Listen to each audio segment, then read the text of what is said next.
Right, muri yeZimbabwe tadzoka manje toda kuti tipinde tionesane zvinhu zviri kuitika nguva isati yaenderera kumberi atiti nekuti kazhinji zvinhu zvese pese panofa munhu hapashayikwe muroyi but panotanga kunongedzerwa kuti kana pasiri kushayikwa muroyi wacho ambori ani. So panapa muri yeZimbabwe toda kuti tionesane chinhu chakonzeresa kana kuti zvaita kuti rufu kana kuti kufa kwegamba iro vaVictor Matemadanda runge rizoitika. Chii chamboitika kuti vaMatemadanda vazonzi vafa? Ndo zvinhu zvatoda kuti tionesane panapa. So kana uchinge watosvika panapa first time yako, gara walike, gara wafollowa, gara wasubscribe, whatever zvaunokwanisa kunge uchiita uri kwauri ikoko kwanditi. So chekutanga chandiri kunzwa panapa, ndiri kunzwa kuti zvoni Matemadanda went home from Mozambique to his Mount Pleasant home where he ate a meal with his family. Soon after he began to vomit and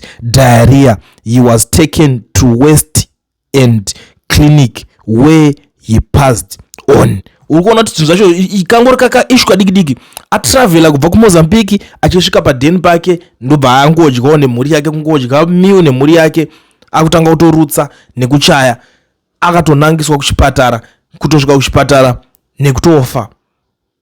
Ndo situation yacho maitikire zvakonzeresa kuti murume iye ange achizonzi afa. Nhasi vanhu vakutaura zvekuti vaMatemadanda akusina, but muri yeZimbabwe una nyaya idzi dzakawandisa.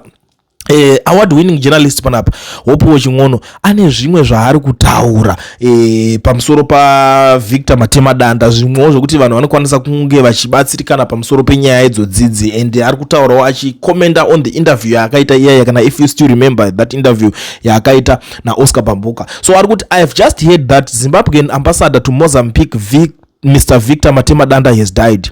He was a man who lived a colorful and complex life, at times standing with the people and at other times pursuing the interests of the regime when it suited him. Such is often the nature of Zimbabwean politics. Yet when people pass away, our first duty is to mourn them and to reflect on the lives they lived. In most cases, we remember those moments, actions, or words that resonate most deeply with us. For me, this interview more than 10 years ago was one of those moments. It was the point at which I took particular notice of Mr. Matemadanda as a politician, political activist, war veteran, and influential figure within ZANU-PF. In it, he spoke about issues that resonate with me and with millions of other Zimbabweans. The tragedy, however, is that when his faction eventually gained control of government, it went on to do the very opposite of what he was advocating in this interview.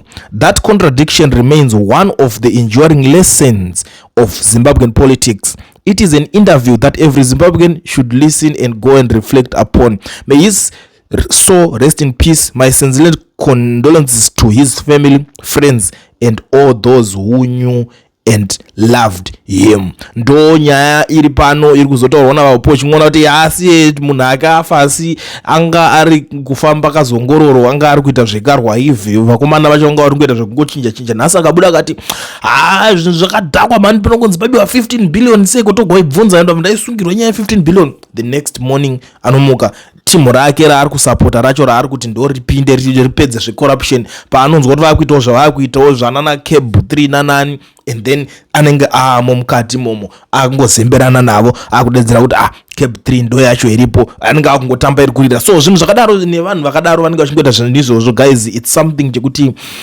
zvinongorwadza asi zvinhu zvokuti zvinogamuchirika, nokuti dzimweni dzenguva chiri kuitika vanhu vanenge vachitoleka kuti tiri kuda vanotimirira, tiri kushuwirawo kuti tingawanawo kana magamba vanoziva zvinhu zvekuti ningi ndiye mumwe wedu anokwanisa kuningina, but yo zvinozongoperera pamwe, it end in tears. Ndo maitikira zvinongoita. But anyways, thank you so much muri yeZimbabwe for watching Clearant, but next time I will be back zvekare tichionesana. Kana uchinge usati subscriber, you know what to do the right thing, toramba tichifambirana mukuudzana nyaya dzinenge dzichiitika. As for Mr. Victor Matemadanda, akusisina dzatoo nhoroondo dzatoo history, nyaya ndiyoyo kungobva kuMozambique kusvika pamba paMount Pleasant, kungodya meal, kwakutorutsa, kwakutochaya, kwakutoenda kuchipatara, kwakutosvika kuchipatara.